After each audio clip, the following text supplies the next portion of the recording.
Hello everybody, welcome back to Invisible UX. For once, this isn't fake backgrounds.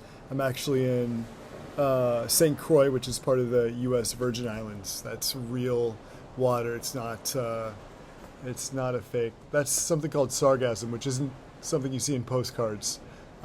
Seaweed that's washed up on the beach. Here on a little bit of a vacation. I know it's been a while since I've posted a video. I wanted to sit and take some time to respond to some of the comments that I've gotten in the past several weeks and months. But also, I've thought about creating a video a lot over the past month, and things like thinking about editing it, getting it into great shape, adding some music, adding the titles, formatting, and thinking about how long that takes often gets in the way. So today, we're not going to do any fancy editing. We're not going to do any fancy music. I might add a title, thumbnail to the beginning, but it's just going to be content. So let me know what you think. Let me know if you prefer sort of the, different takes and editing and transitions and music and stuff like that, or if you'd rather just have one or two, steady shots and just hear content, just hear what I have to say about user experience design. So let me know in the comments what you think. Speaking of comments, I want to dedicate this video to giving you feedback and responding to your questions.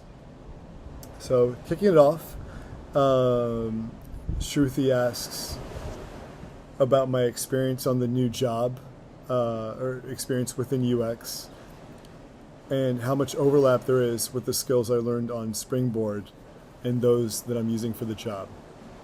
So I'd say there's a solid, everybody's experience is different, but for me, there's been a solid roughly 50% overlap. Things like heuristic analysis and other types of studies that have very specific nomenclature or lingo that's specific to the product design, user experience design field have come in very handy. When I first started in the field, I used these words hesitantly because my only experience with them was in the Springboard program. But as I used them and as I saw other people using them, I realized that they were in fact industry terms, and I gained confidence with using them. So I think that's been pretty big. Heuristic analysis, types of studies, creation of affinity diagrams, identifying the difference between quantitative and qualitative analysis. That's a big one that comes up in the industry quite often. But specifically heuristic analysis because I created a heuristic analysis matrix and diagram as part of an assignment that I had not too long ago. And a lot of people on my team and in the company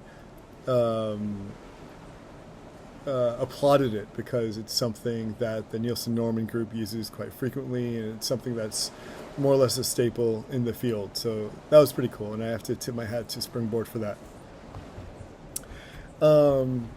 What else? Things that were part of the Springboard program that didn't necessarily align with my real-world industry experience are honestly the big design project at the end of the program. I don't know if it was just my experience, but it was a lot of kind of image creation with not a lot of realistic experience that you would get on the job, quote unquote. I think that might be because I worked with a startup. I worked directly just with one person. I didn't really work with a team. And the person I worked with wasn't well-versed in user experience design. So for people considering going into the Springboard program, I would suggest advocating for yourself when it comes time to participate in the final project. Make your preferences known to Springboard. You have an opportunity to specify the kind of project you want to work on. If I remember correctly, you can also specify whether you want to work with a startup or a smaller company. Just make sure you know what you're getting into. This is something that you've paid for. It's a lot of money. It's an investment also in time. So if you advocate for yourself, you're more likely to get what you want. Okay, the next question. Let's see here. What advice would you give to your former self as a student in the program? So this is a question from JY. They're currently on Unit 14, steep mountain to climb, lots of unknowns and challenges. Yeah, it gets tough, it gets tricky, and it's very hard to focus on a program like Springboards because it's completely self-driven. You don't have a set schedule where you wake up, you go to a class either in person or log into a class via a video conferencing. It's completely on you to get what you need to get done in the amount of time that you want to get it done in.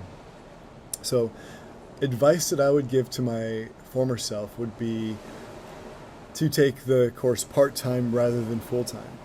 So my goal in taking it full-time was to bang it out as quick as possible. Focus entirely on it, not get distracted by work, and get that much closer, get into the UX profession as fast as possible.